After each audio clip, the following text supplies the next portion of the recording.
안녕하세요. 저는 서울에 사는 20대 후반의 여자입니다.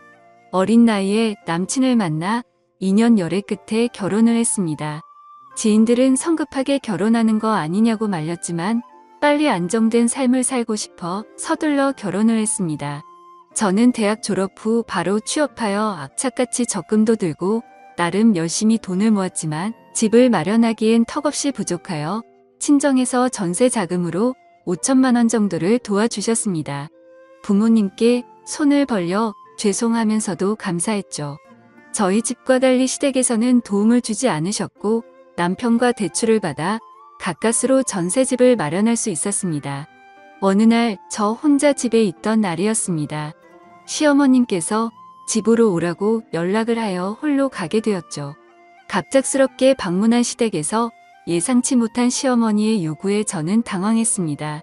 내용을 들어보니 어머님은 제가 월급을 받으면 본인에게 맡기라고 하시는 겁니다. 이게 무슨 소리인가 의아해하는 표정을 지었고 제 표정을 보신 어머님이 하시는 말에 따르면 남편도 직장 생활을 시작해서 본인이 관리해준 덕에 결혼을 할 수 있었다는 말씀을 하시더라고요. 저는 스스로 재택했는데 제 상식선에서 이해가 되지 않아 힘들 것 같다고 말했습니다. 그랬더니 되레 본인을 못 믿냐며 기분 나쁘다고 말씀하시더라고요. 솔직히 같이 거주하는 것도 아니고 시어머님한테 월급 맡기는 며느리가 몇이나 되겠습니까? 만약 어머님 말대로 따른다면 매번 돈을 타서 쓰는 것도 말이 안 된다고 생각했습니다. 어머님은 저의 거절 의사에 불쾌해하셨고 그날 이후 계속해서 별일도 아닌 일에 딴지를 걸기 시작했습니다. 어버이날 선물로 준비한 스카프를 보시더니 이건 지나가는 개도 안 하겠다. 보는 눈이 왜 이렇게 촌스럽니? 완전 시골 노인네 패션이네 하셨고 나름 요리 솜씨를 발휘해 음식을 대접했을 때는 이게 사람 먹으라고 만든 거니 네 맛도 내 맛도 아닌 음식을 가져오면 어떡하니? 쓰레기 봉투값이 더 들겠다. 라며 온갖 트집을 잡았습니다. 저런 말을 들었을 때 너무 당황하여 아무 말도 하지 못하였습니다. 저를 지나가는 남보다 못하게 대하는 어머니 때문에 시댁에 가고 싶지 않았습니다. 옆에서 본 남편은 그만하라고 어머니를 나무랐고 그럴 때면 어머님은 오히려 기세등등한 태도로 저에게 더 모신 말들을 퍼부었습니다. 어느 날은 저희 집으로 연락도 없이 방문해 대뜸 주방으로 가서 냉장고를 열어보시더니 너는 살림한다는 애가 이게 뭐니? 냉장고 정리를 하고 살긴 하는 거니? 먹을 거라곤 김치 쪼가리뿐이구나 하며 잔소리와 함께 냉장고에 있던 반찬통들을 바닥으로 던지기 시작했습니다. 어머니의 몰상식한 태도에 저는 멈춰달라고 말씀드려도 듣지 않는 태도에 화가 나서 솔직히 저도 살림만 하는 주부 아니고요. 밖에서 일도 하는 사람이에요. 남편이랑 동등하게 일하고 오는데 살림까지 완벽하게 바라시는 건 욕심 아니세요? 하고 말했습니다. 어머님은 어디서 말대답이야? 너네 친정에서는 시어머니한테 그따위로 말대답하라고 가르쳤니? 가정교육을 어떻게 받은 거야? 여자가 결혼을 했으면 당연히 살림도 신경 써서 해야지 하며 고리타분한 이야기를 시작하셨습니다. 무식한 사람이라 대화가 안 통했고 너무 짜증나 대답도 안 했더니 너 우리 아들 월급 친정 가져다 주니? 집안 꼴도 거짓꼴이고 나는 너가 대체 그 돈들을 어디다가 쓰는지 도통 모르겠다고 저에게 따지듯이 말씀하셨습니다. 어이가 없어 어머님을 보며 친정이 저희 집보다 더 잘 살아요. 쓸데없는 이야기 하시려고 연락도 없이 오신 거예요? 물었습니다. 듣고 있던 어머님은 내 아들 집에 맘대로 올 수도 있지. 이게 너만 사는 집이니? 그리고 살림이 꼴날 줄 알고 니네 월급 나한테 주라고 했던 거야. 그럼 내가 와서 집도 정리해주고 너네도 얼마나 좋니? 라며 아무렇지 않게 말하시더라고요. 그동안 저한테 모질게 했던 이유가 맡기지 않은 월급 때문이란 걸 알게 되었죠.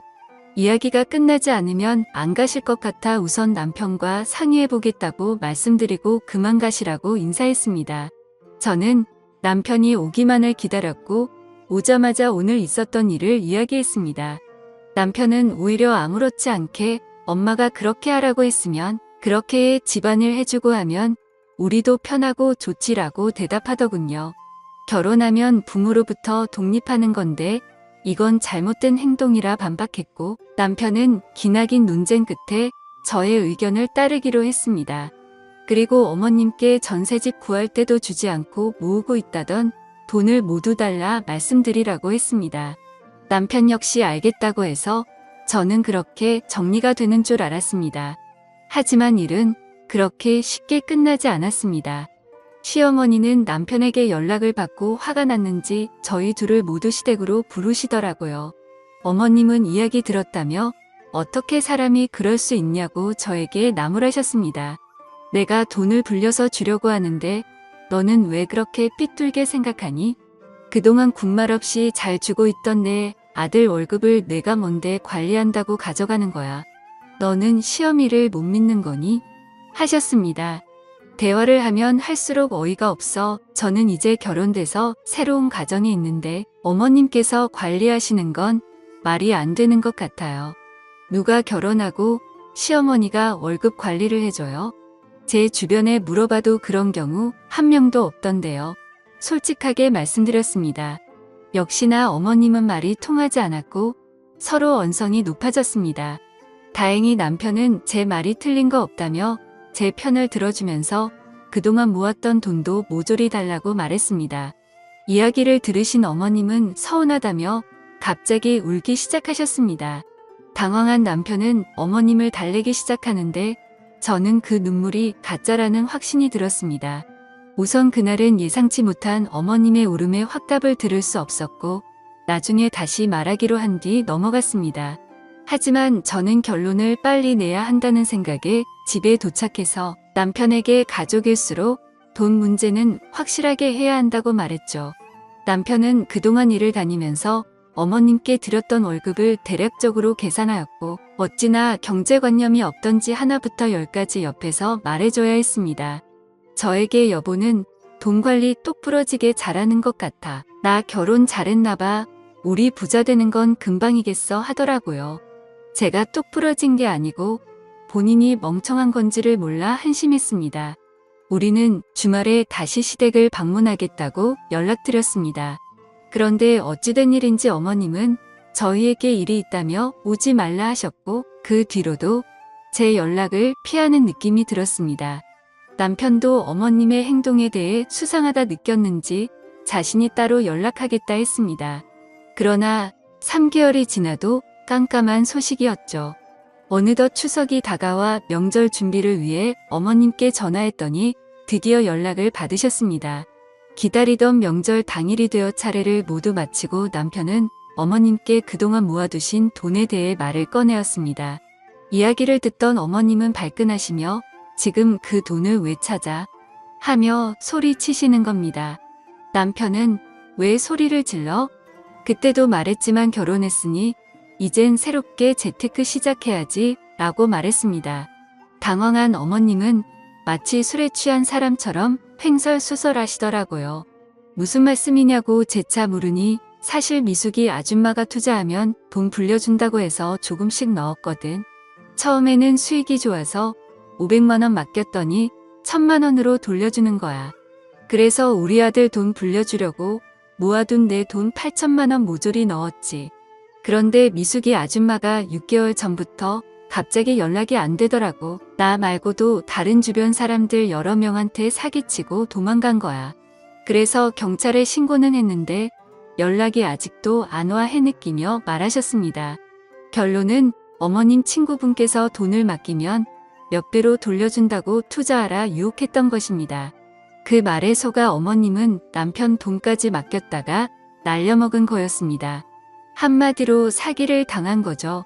남편은 처음 듣는 말에 본인의 돈을 상의도 없이 투자했냐며 화가 나 다시는 엄마를 보고 싶지 않다고 소리치며 밖으로 나가버렸습니다. 옆에 계시던 아버님은 당신이 무슨 투자야 투자는 집구석에서 얌전히 살림이나 할 것이지. 내가 당신 그 옆현네랑 어울릴 때부터 마음에 안 들었어. 8천을 날려먹어. 그것도 아들 돈인데. 미쳤지 미쳤어. 당신 제정신이야? 그리고 그런 일이 있으면 가족한테 먼저 말해야지 집안 꼴 잘 돌아간다 하며 나무라셨습니다. 저에게 어머님 대신 사과한다고 하셨지만 전혀 그 말이 귀에 들어오지 않았습니다. 어머니 그럼 그동안 저한테 돈 맡기라고 하신 것도 사기당한 돈 메꾸려고 하신 거예요? 이렇게 금방 들통날 행동을 왜 하셨어요? 그때 어머니 제안 거절했다는 이유로 한동안 말도 안 되는 걸로 트집 잡고 돈 안 맡긴다니까 말 대답한다면서 저희 친정 욕하시더니 어디 입이 있으면 말씀해 보세요. 저한테 미안하지도 않으세요? 모질게 대했던 모습이 생각나 어이가 없어 그동안 쌓였던 감정을 쏟아냈습니다. 저는 할 말 다 해버리고 남편도 없는 자리에 있을 이유가 없어 황급히 나와버렸죠. 집에 와서 남편과 이야기하는데 엄마가 왜 그렇게 월급날만 되면 돈 보내라고 재촉했는지 알겠어요. 아들이 뼈 빠지게 고생해서 번 돈 사기당했으면 당사자인 나한테라도 말해줘야 하는 게 정상 아니야? 사기를 당해놓고선 미안한 기색은 하나도 없고 돈 재촉만 하더니만 내 엄마지만 이해가 안 가. 그래서 당신한테도 월급 자기가 맡아준다고 했나봐. 미쳤어. 진짜 남편은 다음날 저녁 시댁에 가서 내 돈 달라고 화를 냈다고 했습니다. 시어머니는 내가 그동안 너를 키워준 거 계산하면 8천만 원도 싸다는 거 모르니 고작 그거 없어졌다고 엄마한테 따질 일이니? 화를 내셨다고 했습니다. 남편은 그건 고맙게 생각하고 다달이 용돈 주지 않느냐며 따졌다고 했습니다. 오히려 화가 난 시어머니는 다음 달 내로 돈 줄 테니 앞으로 집에 오지 말라고 하면서 남편을 내쫓았다고 했습니다. 그렇게 한 달이 흘렀고 시아버지한테 전화가 왔습니다. 평소 우리를 부르시지 않는데 찾는 거 보니 무슨 일이 생겼다는 걸 직감했습니다. 부랴부랴 시댁으로 찾아갔고 문을 여는 순간 시어머니는 시아버지 다리를 잡으며 잘못했다고 빌고 있었습니다. 일단 둘을 진정시키고 무슨 일이냐고 물어봤습니다. 현재 시아버지는 15년 된 차량을 타고 계십니다. 몇십 년 동안 고생하시며 집안을 일으키셨기에 남은 노후를 즐기기 위해 몇 달 전 차량을 계약했었습니다. 기다리던 새 차가 나온다는 소식에 잔금을 치르기 위해 이체를 하라고 하니 잔액이 부족하다고 떴다고 하시더라고요. 시아버지는 당장 은행으로 달려가 따졌으나 전산을 확인하니 익숙한 이름으로 돈이 송금됐다는 걸 확인했다고 하셨습니다. 이름을 곰곰이 생각해보니 시어머니의 지인인 걸 알아채신 뒤 집으로 돌아와 지금 이 상황이 됐다고 하셨습니다. 시어머니는 8천만 원을 메꾸기 위해 평소 어울리시는 이상한 아줌마한테 그 돈을 몰래 투자했다고 울면서 말하셨고 자신의 전화를 받지 않는다고 무릎을 꿇고 빌었습니다. 너무 화가 난 시아버지는 시어머니를 놔두고 나가버리셨습니다. 남편도 다시는 엄마 얼굴 꼴도 보기 싫어하면서 연을 끊고 살겠다고 했습니다. 이미 없어진 돈 어쩌겠습니까? 돈이야 다시 모으면 되고 시아버지는 대신 사과하시면서 저를 볼 면목이 없다고 미안해 하셨습니다. 다음날 통장으로 8천만 원이 들어왔습니다. 시아버지께서 보내주셨고 우리는 다시 시아버지께 돌려드렸습니다. 시어머니는 집에서 내쫓긴 뒤 여동생 집에 얹혀 살면서 5년의 일을 하시며 매달 미안하다는 편지와 함께 돈을 보내주고 계십니다. 시어머니를 다시 볼지는 우리가 결정할 게 아니라 아버님이 결정하실 문제이기에 하루하루 매일 행복하게 살고 있습니다. 오늘의 사연은 여기까지입니다. 긴 사연 끝까지 들어주셔서 감사합니다.